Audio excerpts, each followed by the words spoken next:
ចិត្តមិនព្រមចិត្តនៅនឹកនេះជាអារម្មណ៍ស្ដែងចេញពីចិត្តកម្រិតបេះដូង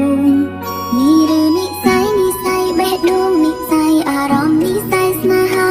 អារម្មណ៍ប្រែខ្លាចភាពឯកាចិត្តខុសពីមុនទាំងមិនដឹងចិត្តគេយ៉ាងណាដូចខ្ញុំដែរទេដែលកំពុងនឹងដល់មនុស្សម្នាក់គេមិនដឹងខ្លួនគ្មានអារម្មណ៍អ្វីដែលពិបាកទ្រាំជាងអារម្មណ៍នឹកអារម្មណ៍ចង់ជួបបងប្រាប់ពីបេះដូងពីចិត្តស្នេហា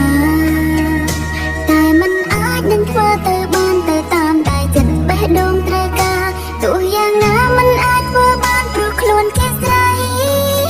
ទោះបានត្រឹមនឹងទោះបានត្រឹមកិនក៏មានអារម្មណ៍ថាមានក្តីសុខអូនសុំនឹកបងក្នុងចិត្តប៉ុណ្ណឹងគ្រប់គ្រាន់ទោះមិនអាចនឹងធ្វើទៅបានប្រាប់ពីអារម្មណ៍មានចំពោះបងតែសង្ឃឹមថាក្នុងចិត្តបងក៏មានរូបអូននឹកដល់អូនដូចគ្នា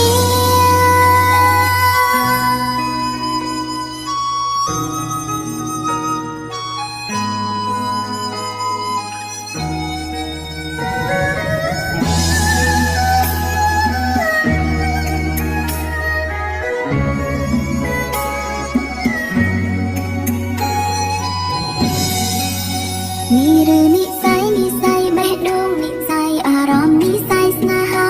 អារម្មណ៍ប្រែខ្លាចភាពឯកាចិត្តខុសពីមុនទាំងមិនដឹងចិត្តគេយ៉ាងណាដូចខ្ញុំដែរទេដែលកំពុងនឹងដល់មនុស្សម្នាក់គេមិនដឹងខ្លួនមានអារម្មណ៍អ្វីដែលពិបាកទ្រាំជាងអារម្មណ៍នឹកអារម្មណ៍ចង់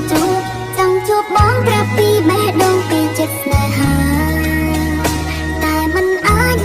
ទៅបានទៅតាមដែលចិត្តបេះដូងត្រូវការទោះយ៉ាងណាមិនអាចធ្វើបានព្រោះខ្លួនជាស្រីទោះបានត្រឹមនឹងទោះបានត្រឹមកិនក៏មានអារម្មណ៍ថាមានក្តីសុខអូនសុំនឹកបងក្នុងចិត្តប៉ុណ្ណឹងគ្រប់គ្រាន់ទោះមិនអាចនឹងធ្វើទៅបានប្រាប់ពីអារម្មណ៍មានចំពោះបងតែសង្ឃឹមថាក្នុងចិត្តបងក៏មានរូបអូននឹកដល់អូនត្រឹមនឹងទោះបានអូនសុំនឹកបងក្នុងចិត្តប៉ុណ្ណឹងគ្រប់គ្រាន់ទោះមិនអាចនឹងធ្វើទៅបានប្រាប់ពីអារម្មណ៍មានចំពោះបងតែសង្ឃឹមថាក្នុងចិត្តបងក៏មានរូបអូននឹកដល់អូនដូចគ្នា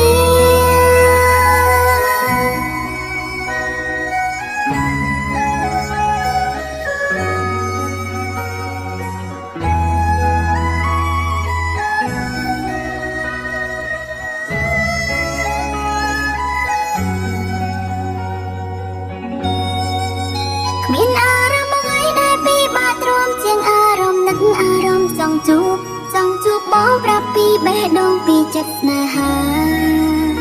តែមិនអាចនឹងធ្វើទៅបានទៅតាមដែលចិត្តបេះដូងត្រូវការទោះយ៉ាងណាមិនអាចធ្វើបានព្រោះខ្លួនជាស្រី